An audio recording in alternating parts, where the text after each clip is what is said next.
Сәлем достар, Дубай шоколадын үй жағдайында жасаймыз.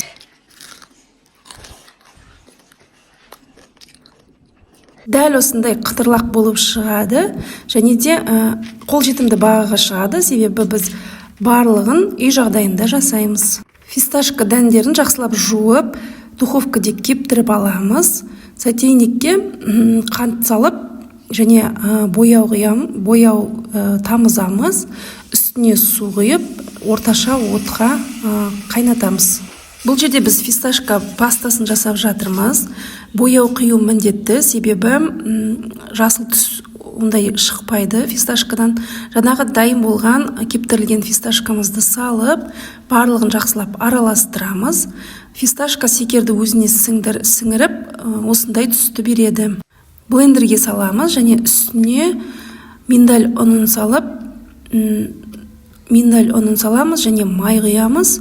Барлығын жақсылап блендерлейміз.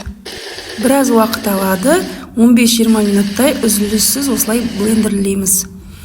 Мінекей бастапқы түрі осылай, әлі дайын емес бізде паста. Әрі қарай осылай жан-жағын жинап, әрі қарай блендерлеуді тоқтатпаймыз. Түсі осындай болып қоңыршаң болып жатса, тағы да 1-2 тамшы бояу қосуға болады. Тағы да блендерлейміз. Мінекей біздің фисташка пастасы дайын болды. Дәл осындай сұйықтанғанша миксерлеуді тоқтатпаймыз. Бұл пастаны тоңазытқышта сақтап, кез келген тәттіге қолдана беруге болады. Катаифи қамырында үйден дайындаймыз. Ол үшін бізге ұн және жүгері крахмал қажет. Міндетті түрде ситыдан өткізіп аламыз, шым-шым тұз саламыз, және де үстіне су құямыз.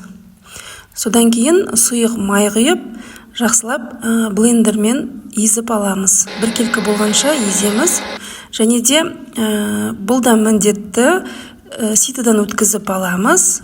Сосын кондитерлік қалташаға салып, қызып тұрған табада видеода көрсетілгендей пісіріп аламыз. Өте тез піседі. Мінекей осылай жиналған мезгілде қамырды жинап аламыз. Шоколадқа арналған арнайы формамызды дайындап алдық, және де ерітілген шоколадты формамызға құямыз.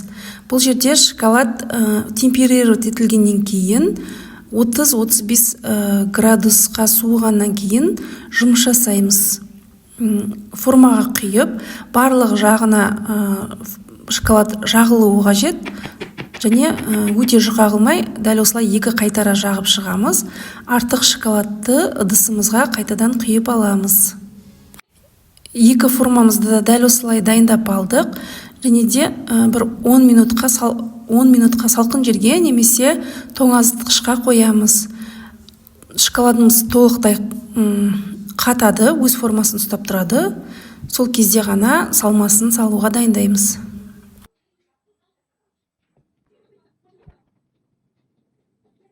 Катаифи қамырын осылай кесіп, дайындап аламыз, және де қызып тұрған табаға ештеңе салмаймыз, осылай өзін қуырып аламыз да, қызарғаннан кейін үстіне сары май салып, ерігеннен кейін 1 минуттан кейін табамызды сөндіреміз. Дайын болған катаифи қамырының үстіне фисташка пастасын құйып, барлығын жақсылап араластырамыз. Өте құрғақта қылып жібермейміз, және сұйықта қылмаймыз, орташа қылып жасаймыз. Жақсылап барлығын араластырамыз. Салмасы бізде дайын болды. Достар, менің арнамдағы жаңа видеоларды көру үшін менің каналыма жазылып, және қоңыраушаны басып қойсаңыз, жаңа видео ең бірінші сізге көрінетін болады. Және де видео ұнап жатса, лайк басуды ұмытпаңыз. Дайын болған салманы тегістеп, барлық жеріне жеткілікті етіп салып шығамыз. Дәл видеодағыдай екеуіне, жаңағы дайындаған салма екеуіне жетеді. Қалған шоколадты үстіне құйып, барымызша осылай тегістеп шығамыз. Дайын болған дубайский шоколадты мұздатқышта 1 сағат мұздатқышта ұстаймыз. Сол кезде толықтай қатып, формасынан оңай түсетін болады.